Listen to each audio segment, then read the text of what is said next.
What is up, everybody? Welcome to another edition of the Touchline Talk Show. Thank you so much for tuning in. Going to do things a little bit different this week. Before I explain that, be sure to hit that subscribe button so you don't miss all of the content I put out on YouTube every single week. I'm going to spend the first part of the show doing a state of the Premier League Big Six, is what I'm calling it.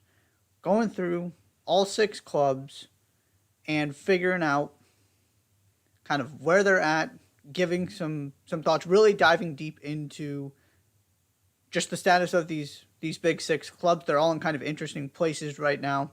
And I thought this would be a good time with kind of a quieter week to really discuss that. And then with the Bundesliga starting back up this weekend, I'm going to go around the rest of Europe's top five leagues and talk about some of the bigger developments there and kind of set the stage for the second half of the season. So let's jump in. Premier League Big Six clubs starting. We're going in reverse order of the table, so starting with Chelsea. I did talk about Chelsea last week with the Premier League Panic Meter, so I'm not going to go over all of that. The big development here since then is the signing of Mykhailo Mudryk. Of course, it sounded forever like this was going to be an Arsenal move. It sounded, Mudryk was watching Arsenal games, praising Mikel Arteta, all of that stuff, and he ends up at Chelsea. There are a lot of questions that come with this. First, it's the question I ask every time Chelsea signs somebody, is that player actually going to solve the problem? Because the problem is a lack of consistent finishers, and even more than that, the problem is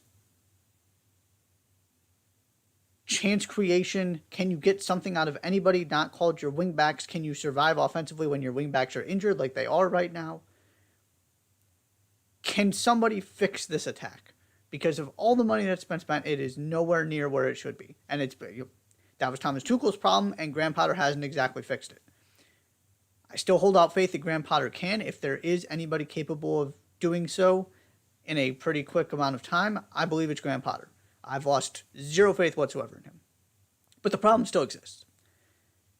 Maybe Mudryk is that guy. He just becomes this elite finisher in the Premier League, and at least he unlocks some things, gives Chelsea a little bit different dimension to the attack, and maybe he really does go a long way to solving these issues. It is possible. My second question. With all of the money that was spent on this move, what is the chance that Chelsea actually get their money's worth out of this? What was the motivation for making this specific move right now? Because the calculation is completely different for Chelsea signing Mudryk than it is for Arsenal. We'll get to Arsenal at the end, obviously, as they're at the top of the table. If you're Arsenal and you look at that price tag, you say, you know what? It's more than we want to pay. It's probably more than we should pay. But we're winning the Premier League. Manchester City is the team on our heels. Sometimes you just got to do it.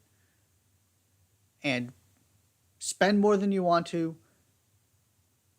take advantage of this opportunity, because if that extra 30 million or whatever it might be is the difference between you winning the Premier League and losing the Premier League, you make that sacrifice every single day of the week, of course. So you're weighing something completely differently if you're Arsenal. From Chelsea's perspective, what are you trying to accomplish this season? Top four at this point, I would think. I don't see one signing being the difference between this team in 10th or finishing top four. If Chelsea's going to finish top four, it's going to be because they get healthy, because they start getting goals, because their defense holds up, and you get Wesley Fofana back, and you get your wingbacks back, and you get your midfield healthy, all that stuff. I don't see Mykhailo Mudryk, as good as he is, tipping the scales. And so it fits the description of a panic buy. I just don't even know if that's the accurate way to articulate what this is, though. Because the panic buy is something really bad would happen if we don't make this move, right? That just don't care what the money is, we got to do this.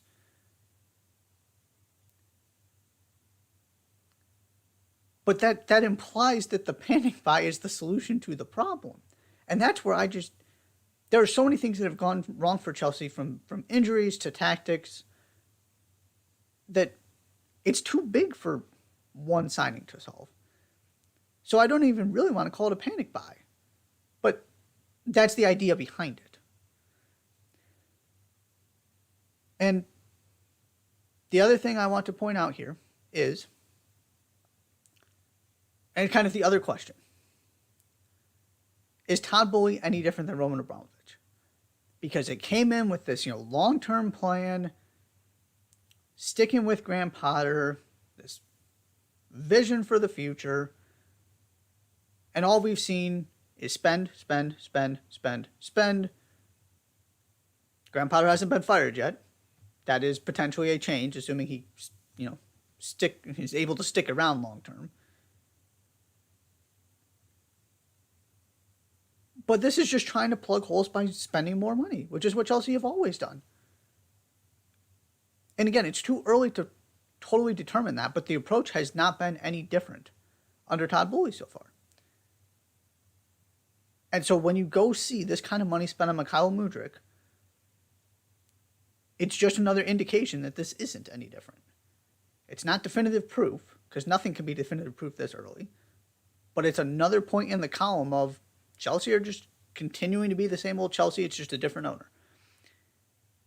And the final thing I'll get to here is, what you are seeing consistently is that you cannot outspend your problems when other teams at your level are actually operating well and hitting on their signings and developing talent and have a coach who's improving players. And right now, clearly Arsenal are doing that. Manchester City are always going to do that, and they're always going to have more money than you if you're Chelsea. Newcastle have now entered into that equation. Manchester United, we'll get to them later, all on board with that. That's 4. And I still have a lot of faith in Liverpool. They're up next. So that's 4 to 5 clubs, depending on how you're feeling, who are functioning quite well right now, even if this season isn't going particularly well for Liverpool. Ask Tottenham how that philosophy is working for them. If you don't actually fix the internal issues, and ask Manchester United for a long time how that was working for them.